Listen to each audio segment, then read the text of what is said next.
기도하시겠습니다. 하나님 감사합니다. 참 빠른 시간 속에서 시간을 창조하시고 시간의 주관자 되시는 하나님을 알고 주님 앞에 나와 가장 첫 시간 예배하게 하신 것을 감사드립니다. 순간순간 감사를 고백하는 자로 살게 하시고 후회 없는 인생을 살아가는 우리 모두가 되게 하여 주옵소서. 언젠가 주님 앞에 서는 날 잘하였도다 착하고 충성된 종아 주인의 즐거움에 참여할지어다 칭찬받는 우리 모두가 되게 하여 주옵소서. 오늘도 기도할 때에 근심 걱정 염려가 다 떠나가게 하시고 마음의 평화와 기쁨으로 충만하게 채워 주시옵소서. 우리 기도 응답하시는 예수 그리스도의 이름으로 기도 올리옵나이다. 아멘. 오늘 말씀은 누가복음 10장 25절부터 37절까지의 말씀입니다. 어떤 율법 교사가 일어나 예수를 시험하여 이르되 선생님 내가 무엇을 하여야 영생을 얻으리이까? 예수께서 이르시되 율법에 무엇이라 기록되었으며 내가 어떻게 읽느냐 대답하여 이르되 내 마음을 다하며 목숨을 다하며 힘을 다하며 뜻을 다하여 주 너의 하나님을 사랑하고 또한 내 이웃을 내 자신같이 사랑하라 하였나이다. 예수께서 이르시되 내 대답이 옳도다. 이를 행하라. 그러면 살리라 하시니 그 사람이 자기를 옳게 보이려고 예수께 여짜오되 그러면 내 이웃이 누구니이까? 예수께서 대답하여 이르시되 어떤 사람이 예루살렘에서 여리고로 내려가다가 강도를 만나매 강도들이 그 옷을 벗기고 때려 거의 죽은 것을 버리고 갔더라.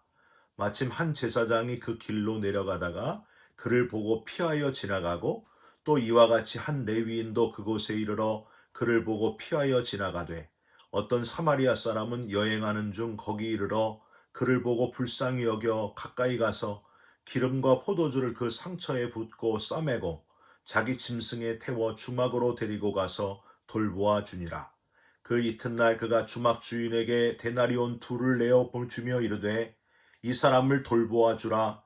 비용이 더 들면 내가 돌아올 때에 갚으리라 하였으니 내 생각에는 이 세 사람 중에 누가 강도 만난 자의 이웃이 되겠느냐? 이르되 자비를 베푼 자니이다. 예수께서 이르시되 가서 너도 이와 같이 하라 하시니라. 아멘. 오늘은 누가복음 10장 25절부터 37절까지의 말씀으로 선한 사마리아인의 비유라는 제목의 말씀을 함께 나누고 기도하는 시간을 갖겠습니다. 1995년 오레곤주에 있는 유니게의 신문에 어느 날 광고가 났습니다. 마을 회관에서 집회가 열린다는 그런 내용이었습니다. 그 마을에 사는 한 부부가 이 광고를 보게 되었고 그 집회에 참석하게 되었습니다. 그 집회에 참석해서 영화를 한 편 보게 되는데 그 영화는 6.25 사변 때문에 한국에 생긴 고아들의 실상을 알리는 기록 영화였습니다. 영화가 끝나자 월드비전의 회장님인 밥 피어스가 집회를 인도하면서 청중들에게 도와줄 것을 호소했습니다. 그 부부가 간절히 기도하기 시작했습니다. 그리고 며칠 후에 남편은 혼자 한국에 가게 되었고 고아들을 데리고 왔습니다. 근데 아내가 깜짝 놀랐습니다. 한두 명 고아를 데려온 게 아니고 무려 8명을 데려왔기 때문입니다. 농부였던 그들에게는 이렇게 많은 아이들을 키울 만한 능력도 없었거니와 당시 미국의 법으로는 입양할 때는 국회의 동의를 얻어야만 했습니다. 그런데 이들은 이 까다로운 절차를 거쳐서 마침내 국회의 승인을 받는 데 성공했고 이 흔하지 않은 사건은 신문을 통해서 고아들의 사진과 함께 미 전역으로 알려지게 되었습니다. 그 후로 미 전역에서 도움을 주겠다는 편지가 수도 없이 날라왔고 그 남편은 더 많은 고아들을 미국으로 데려왔습니다.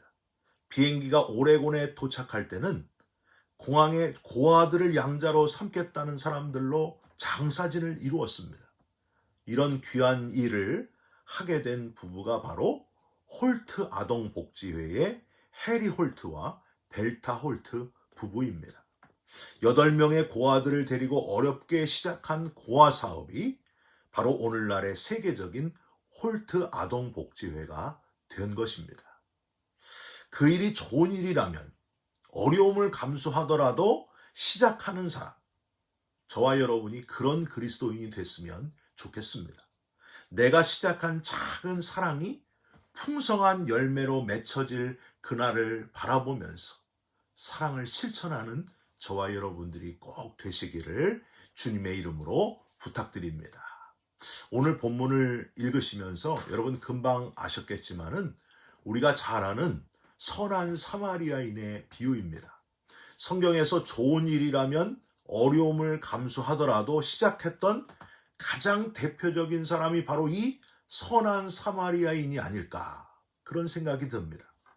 예수님은 과연 이 선한 사마리아인의 비유를 통해서 누구에게 어떤 교훈을 알려주시고자 했던 걸까요?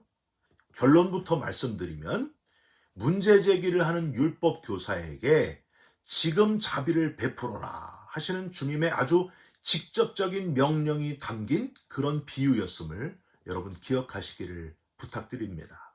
강도 만난 사람을 31절에 한 제사장이 피해서 지나가고, 32절 한 레위인도 피해서 지나갔는데, 33절 어떤 사마리아인이 자비를 베풀어 도와주었다. 우리가 너무 잘 아는 그런 스토리입니다. 우선 25절을 한번 보실까요? 어떤 율법 교사가 일어나 예수를 시험하여 이르되 선생님, 내가 무엇을 하여야 영생을 얻으리이까? 여러분, 이 귀절을 어디서 많이 본 적 있지 않습니까? 공관복음마다 다 나오는 그런 구절이. 그런데 물어본 사람이 다 다르게 표현되어 있습니다. 마태복음에는 마태복음 19장 16절에 부자 청년이 물어봤고요.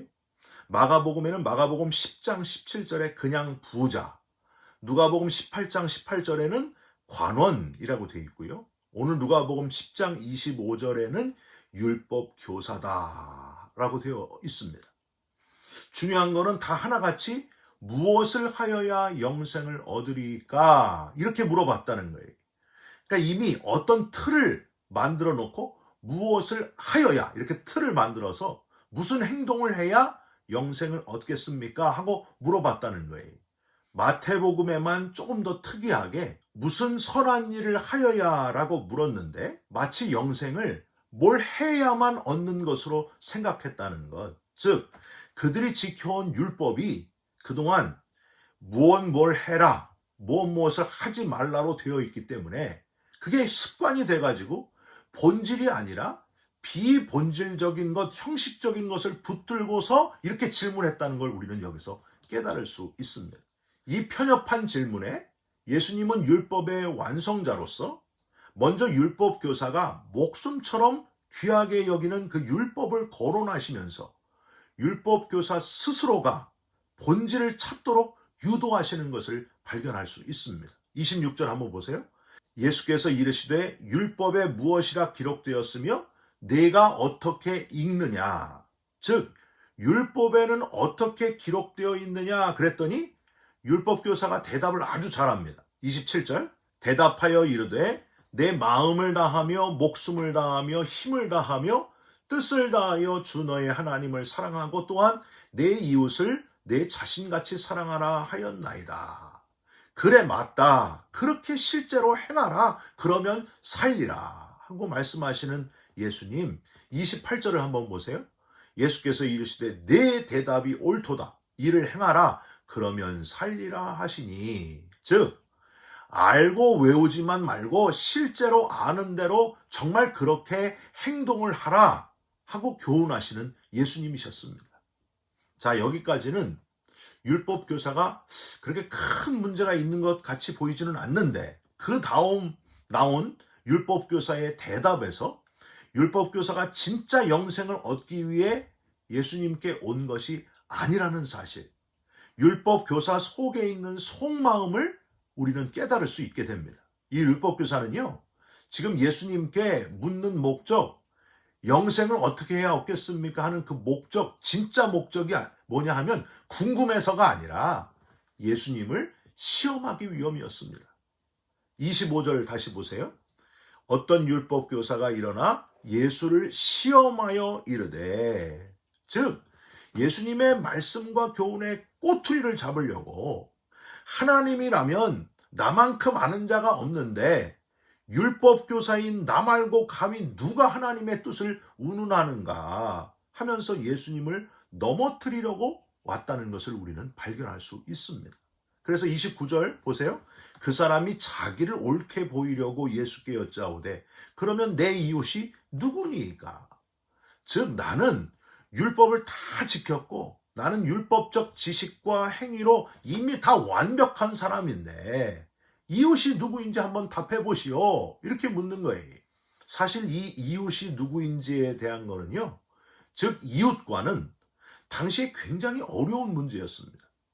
당시 유대인들의 이웃과는 이방인은 제외하고 유대인들에게만 한정되어 있었기 때문에 특히 바리새인들이나 서기관들의 이웃과는 세리나 서민은 제외하고요, 같은 계층의 당파 사람들만 해당되는 것이었습니다. 그래서 아주 이게 민감한 문제였다는 거예요. 그래서 예수님은 비유로 말씀을 하시고 계신 겁니다. 이웃은 이 사람들이다 답을 해가지고 사람들 간, 계층 간에 반발이 일어나도록 그런 시험하는 그 시험을 피하시고 지혜롭게 이웃에 대한 이야기를 들려주심으로 이걸 들으라, 그렇게 하셨다는 거예요. 우리는 여기서 예수님께서 논쟁에 휩싸이지 않으시고 지혜롭게 우리들에게 깨닫게 하시는 그 예수님의 지혜를 발견할 수 있습니다. 사랑하는 성도 여러분, 저와 여러분도 문제를 일으키려고 논쟁하고 말싸움하고자 우리들에게 달려드는 그 사람들 앞에서 지혜롭게 행하는 자가 되시기를 바랍니다. 같이 말싸움을 하면서 논쟁함으로 인해 상대가 잘 받아들이면 좋겠지만은요, 대부분 그렇지가 않아요. 여러분, 말싸움하면은 좋게 해결이 안 나요. 양쪽 다에게 손해입니다. 오히려 그 영혼 구원하기가 더 어려워져요. 논쟁은 결국 아무것도 아닌 비난과 욕설과 비방으로 서로 상처받음으로 끝날 수밖에 없다는 것을 기억하시길 바랍니다. 그래서 여러분, 교회에서 정치 이야기 하지 말라는 거예요. 뭐 보수, 진보, 가능하면 정치 이야기 안 하는 게 좋습니다. 정치 이야기 하려고 하면 예수 이야기 하십시오. 주님 이야기 하시고 전도 이야기 하시고 그래야 된다고 하는 거예요. 정치 이야기 나오면은요, 결론이 안 납니다. 상대방 모두에게, 양쪽 모두에게 가슴 아픈 상처만 남긴다고 하는 거예요. 예수님은 선한 사마리아인의 비유를 써서 이 율법 교사가 할 말이 없게 만드셨다는 겁니다. 역사적으로 사마리아인은 이스라엘 백성의 포로기에 그 땅에 남아있던 백성들과 이주해 온 이방인들 사이에서 생겨난 혼혈 자손이었습니다. 그래서 유대인들로부터 몹시 멸시당하고 천대받은 그런 사람들이었는데, 그래서 유대인과는 아주 피차 상종도 안 하는 그런 이들이었습니다. 강도 만난 사람은 분명히 유대인이었을 텐데 제사장도 레위인도 율법을 지키느라고 부정한 것이라고 피해갔으며 동족인데도 그냥 지나쳐 갔는데, 사마리아인은 당연히 처음부터 상종하지 않는 사람들이라 그냥 지나가야 되는데 웬걸 강도 만난 이 유대인을 도운 사람은 바로 사마리아인이었다. 그냥 도운 게 아니다. 34절 주막에 가서 돌보아줬고 심지어 35절 주막 주인에게 데나리온 둘까지 주면서 돌보았다. 율법 교사야, 과연 누가 이웃이냐?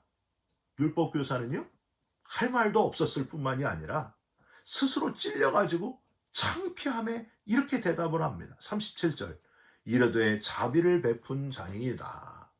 예수님은 마지막에 쐐기를 박으세요. 가서 너도 이와 같이 하라.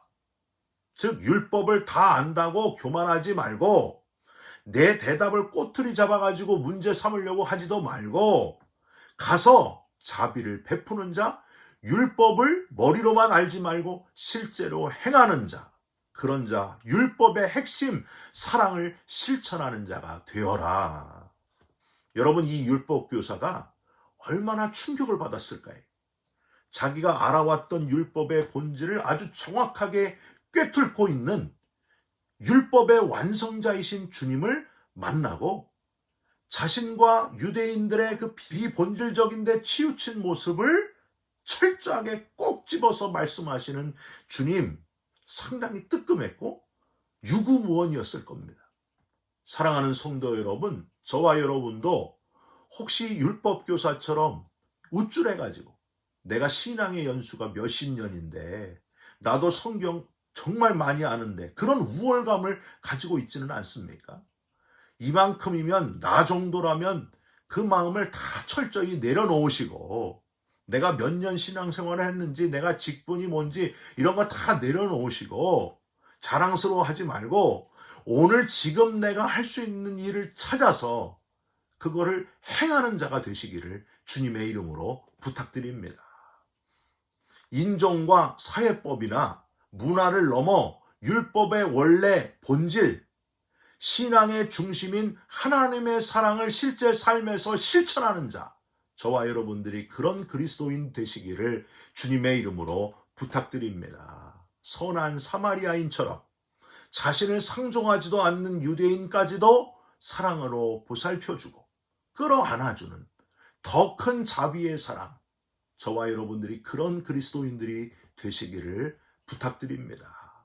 모든 죄인의 그 죄를 다 끌어안고 십자가를 지시고 저와 여러분을 대신해서 십자가에서 죽어주신 우리 예수 그리스도처럼 저와 여러분도 더 큰 자비를 베푸는 자로 오늘 하루를 살아가시기를 예수님의 이름으로 축원드립니다.